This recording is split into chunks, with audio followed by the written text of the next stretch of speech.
I'm going to smash him. I'm going to smash him. Do you think Dubois wins Parker? It's a whole fight. My bet is with Parker. Yeah, yes. So you think we'll see Usyk versus Parker? We don't know what we're gonna see. After the conclusion of the intoxicating rematch between Tyson Fury and Oleksandr Usyk, many fans and experts have started to debate about their possible next moves.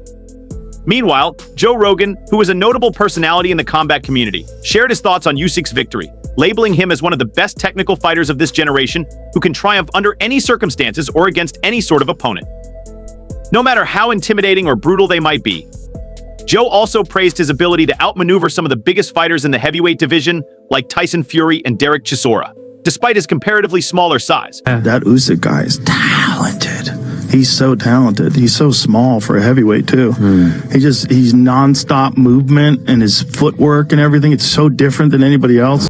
Analyzing the performance displayed by both the fighters during this rematch, Joe pointed out the fact that though this time Tyson did show some interest and appeared to land some good shots on the Ukrainian fighter, they were still not sufficient in fulfilling their motive because no matter how much effort and logical thinking Tyson put behind each of these jabs, they did not reach the mark, and at the end of the day, they all fell flat, causing the decision to come out dominant in favor of Usyk this time as well, crowning him as the next king of the heavyweight division in the eyes of the public. You watched the Usyk fight. He was touching Usyk up in the beginning of the fight. Yeah. I mean, that reach and that jab, the accuracy that he has, he was doing really well in that fight until he started to slow down a little bit. And Usyk wound up just catching him. He's like, where is this guy going to be when I'm throwing punches? He was moving all over the place. Further highlighting the immaculate style adopted by Usyk in both this rematch and the one before it, Joe stated that in this day and age, such a technical and methodical fighting stance is almost unheard of in the heavyweight division, because you usually only expect the heavyweights to be huge and intimidating. But when a fighter adds his own twist and unprecedented attributes into the mix, it becomes a whole other game, where no matter what you challenge them with, they will always be prepared to counter. The heavyweight and the heavyweights were never really that good in terms of that kind of technique. It's like you need it at like middleweight and light heavyweight because everyone's super talented and technical. When you get up to the heavyweight division, it tends to be like a lower bar. Joe compared Usyk's fighting style with that of his fellow Ukrainian fighter Vasyl Lomachenko, who also utilizes his excellent footwork and boxing IQ to get out of tricky situations.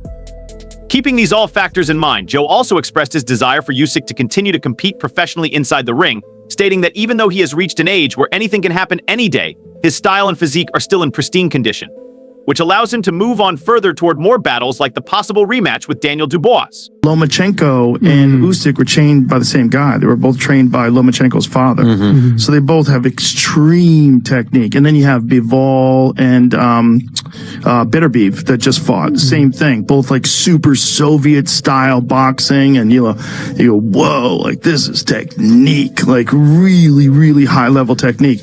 Being someone who has been a vital part of Usyk's journey throughout the course of years, promoter and manager Alex Krasiuk weighed in on the significance of the victory for Usyk, stating that this triumph has not only secured Usyk's legacy as one of the greatest fighters of this generation, but it has also settled the ongoing debate about who is the better boxer between Tyson and Usyk, labeling the Ukrainian fighter as an inspiration for the youth. Alex also expressed his emotions about representing the fighter for so many years. According to him, this win, along with the 2 consecutive fights against one of the toughest challengers in the heavyweight division, Usyk's reputation transformed within a couple of months, where he grew from a relatively unknown character to someone who is used as an inspiration to not only the Ukrainian amateur fighters but also the youth around the world who yearn to enter the boxing ring in hopes of fulfilling their dreams of becoming the next champion of the sport. But he is an icon for any Ukrainian. He's the iconic athlete. He is the iconic personality. He is the iconic Ukrainian. That's how people treat him. That's how people feel him.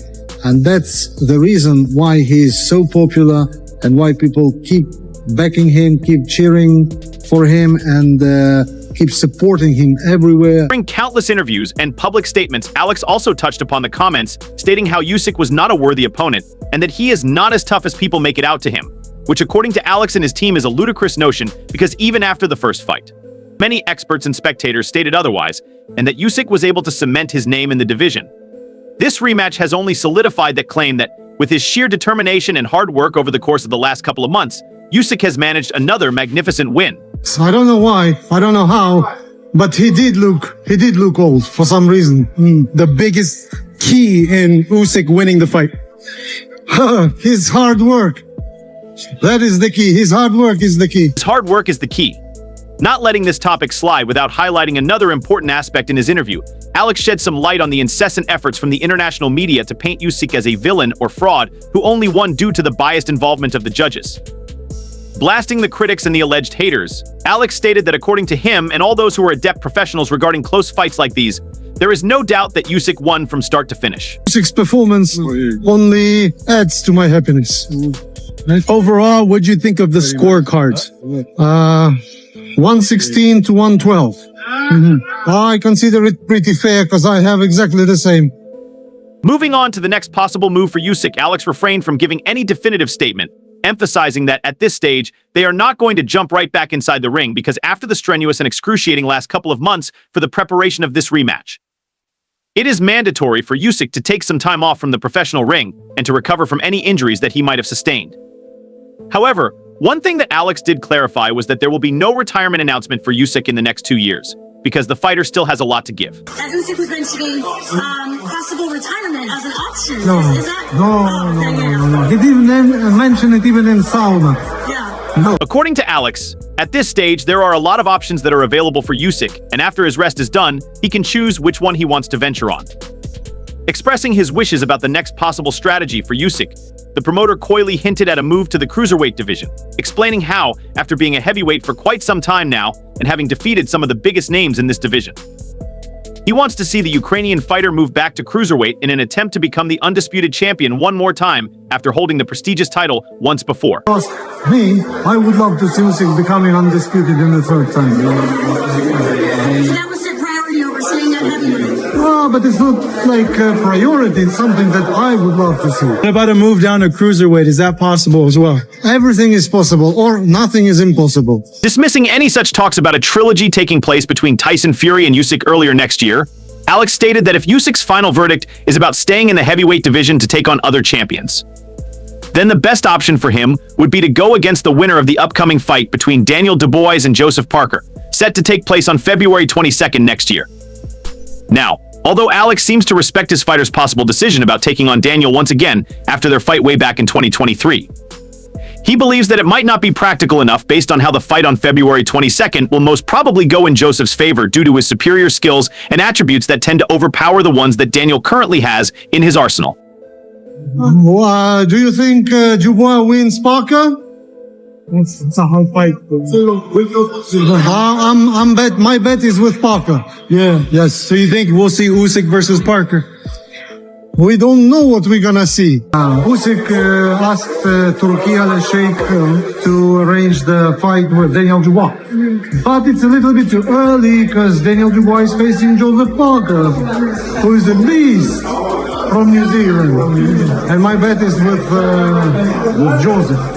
Not because I disrespect somehow or dislike Daniel Dubois, just because I consider Joseph Parker's skills, boxing skills, higher than Daniel's. While sharing his views on these statements issued by his promoter, Usyk seems to be on the same page, stating that this fight seems to have taken a lot of effort out of him, which can only be replenished if he takes some time away from the spotlight and gets some proper rest for the next couple of months.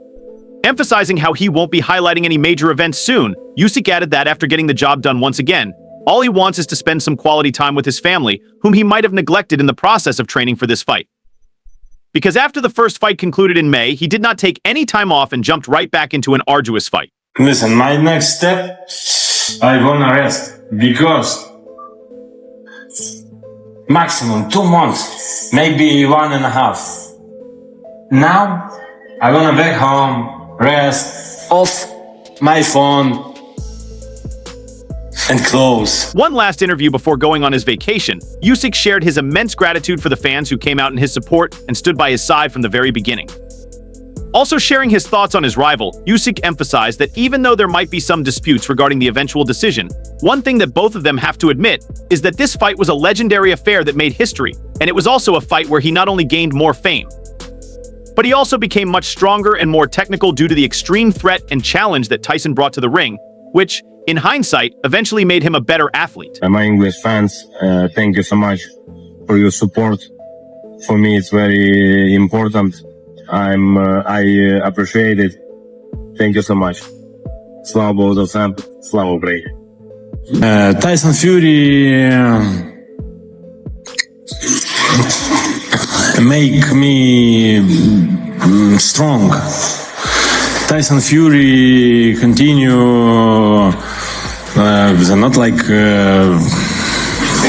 motivated for me, but Tyson is a great opponent. His reaction on the possibility of fighting his old foe Daniel Dubois next, Usyk appeared almost aloof, stating that even though he wouldn't mind this fight and would gladly accept it if the opportunity arises, right now he is not really going to meddle in this thing because, at this stage, Daniel has a much bigger challenge awaiting him in the form of the formidable Joseph Parker, who is not only known for his ability to take down some of the biggest heavyweights in the division, but can also hold out against the best hitters in the game, including Daniel, whose main skills revolve around landing soul-shattering punches. Don't have a message for Dubois. So you gonna fight him? Dubois has to fight Joseph Parker, and this is a very tough fight for him. I have my bet with Joseph Parker, so it's too early to mention here Daniel's name in regards to Usyk. However, not taking the obvious hint and continuing to be quite incessant in making this rematch happen earlier next year, Daniel Dubois has sparked quite some controversy in the last couple of days after his vexed decision to intervene during the ring interviews after Usyk's victory. Supposedly trying to make a lasting statement based on how every prominent name from the industry seemed to be there after Usyk was announced as the winner, Daniel jumped inside the ring and started his onslaught of threats towards Usyk, which comprised of how he would take him down in the next fight. According to Daniel, he wants to have a chance at redemption, especially after the robbery that was done against him during their first meeting in 2023.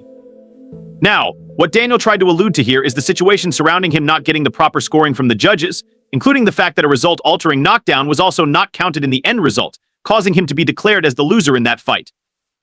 Looking for payback, Daniel made his views quite clear in the ring, which further propelled Usyk to stop his speech and to address the situation by asking His Excellency, Turkey Alik, to make this fight next to hash this matter out as well. Yo, 1 second, let him have his moment. Daniel, Usyk, well, I want my revenge.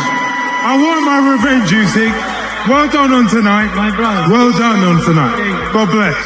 I want my revenge for the robbery last time. Let's get it. Let's go. Let's go. Where's Frank? Make it happen. Mr. Excellency. Your Excellency. Make me fight with Daniel Dubois. Thank you so much. Not looking the least bothered or concerned about the astronomical mess that he created due to this erratic move, Daniel also gave some rather questionable interviews where he was seen giving threats, pointing towards stating how no matter what, he will be the one who brings down the Ukrainian devil. Because after the continuous defeats that many prominent fighters in the heavyweight division have faced by his hands, it is about time that his throne gets taken over by someone new and fresher like him, who will not only bring a new outlook to the sport, but will also be able to garner more fans due to his high spike in popularity after his extraordinary win against the former champion and boxing elite Anthony Joshua in September at Wembley. It's my time now. It's time to, hand over the crown. It's passing of the... You want the winner? Yeah. Well, you want the winner? You want him? I want Usyk now. Yeah. Did you think he deserved... In Wembley. Get him in Wembley. Did you think he deserved to win tonight? Daniel, talk to me. You're knocking out Usyk next? Knocking out. Straight out, yeah? Unfinished business, bro. Yeah. You're knocking him out, man. What do you see in Usyk's eyes when you challenge him to a rematch? I'm gonna smash him. I'm gonna smash him. What's next for him? I don't know, man. He should retire, in my opinion. Done everything. But it's my time now. I want to be the next man. One of the few people who believe that Daniel might just get this job done is none other than the heavyweight king Francis Ngannou, who, after witnessing the first fight, thinks that this time around, if Usyk and Daniel were to face one another inside the ring, the outcome will be much different than the one before, based on how Daniel has become much more confident after his victory against Joshua and has gained pretty good insight on the game, which might aid him in countering the technical moves thrown his way from Usyk's side. Along with this startling prediction, Francis also highlighted the fact that despite lacking a certain air of confidence in the first fight, Daniel did manage to hold himself pretty well against Usyk, and might have won if it was not for the improper decision and judgment that the referee gave. See that rematch? Yeah, Dubois get him though. Dubois get him for the first fight. I mean, he didn't play out well, but I thought he'd get him. But, it is what it is. Meanwhile, on the other hand, this move from Daniel was not so well received by the other members of the community, who think that even though the callouts and threats are a major factor in generating the hype surrounding an event, this gimmick from Daniel just appeared cheap and embarrassing. Sharing their thoughts on what transpired on Saturday night, many social media users and fans expressed their sentiments surrounding this whole drama, commenting that Dubois is embarrassing he still has a fight with Parker in February. The plonker, embarrassing from Dubois when he's got a really hard fight coming up, while another user wrote, the second-hand cringe embarrassment for Daniel Dubois in the ring tonight was David Brent levels embarrassing from Dubois. Let Usyk have his moment and concentrate on your next fight with Parker. The focal point that was highlighted by the vast majority of these comments was the apparent overconfidence from Daniel's side, because even though he has won a very tough fight against one of the best fighters, he is still not on the same level as to challenge a great like Usyk, who not only has way more skills compared to him but has also defeated him once before in the past, which makes him much more vulnerable than he realizes, advising Daniel to focus on the fight at hand. Many fans told the fighter to first win against Parker and then make boisterous claims like these. Although there was no direct comment from Usyk on this whole situation, his team made their views clear about it and said that it was not only embarrassing but also disrespectful. Sergey Lichenko, who is Usyk's trainer and his close ally, criticized the 27-year-old fighter sarcastically, stating that this move from Daniel's side was nothing but a cheap attempt at gaining more notoriety, because deep down, even he knows that he is not prepared for the fight as he claims to be. Sergey also blasted Frank Warren for being a part of this act, and how, instead of stopping Daniel from making this childish mistake, he only propelled him to do more. Frank Warren tell, hey Daniel, go. And Daniel say, okay, I'm ready. No, not ready now. Daniel, go. And Daniel, okay. Hey, Usyk, I'm... So in the end, what do you guys think about this possible next fight between Usyk and Daniel Dubois? Do you think that it will be a good fight for Usyk at this point in his career? Or is it about time that he hangs the gloves and bids farewell to the professional ring? Make sure to tell us your thoughts in the comments below. And if you enjoyed the video, like and subscribe to our channel.